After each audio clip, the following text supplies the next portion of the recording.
একটা গল্প মনে পড়ে গেল।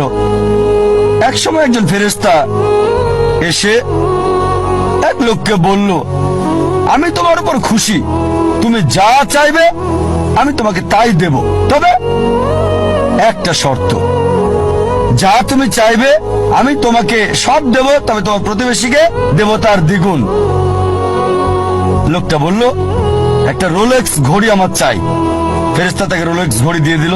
প্রতিবেশী দুটো রোলেক্স ঘড়ি পেল। লোকটি বলল, একটা মার্সিডিজ গাড়ি আমার চাই। ফেরেশতা তাকে মার্সিডিজ গাড়ি দিল। প্রতিবেশীকে দুটো মার্সিডিজ দিল। লোকটি বলল, একটা সুন্দর বড় বাংলো চাই। ফেরেশতা তাকে সুন্দর বড় বাংলো দিল। তার প্রতিবেশীকে দেওয়া হলো দুটো সুন্দর বড় বাংলো। লোকটি পরে বলল, দয়া করে আমার শেষ ইচ্ছাটা তুমি পূরণ করে দাও। কি সেটা? আমার একটা চোখ তুমি নষ্ট করে দাও, যাতে কিছু আমি চোখে না দেখতে পাই। চিন্তা করেন, সে তার নিজের চেয়ে প্রতিবেশীকে নিয়ে বেশি ব্যস্ত।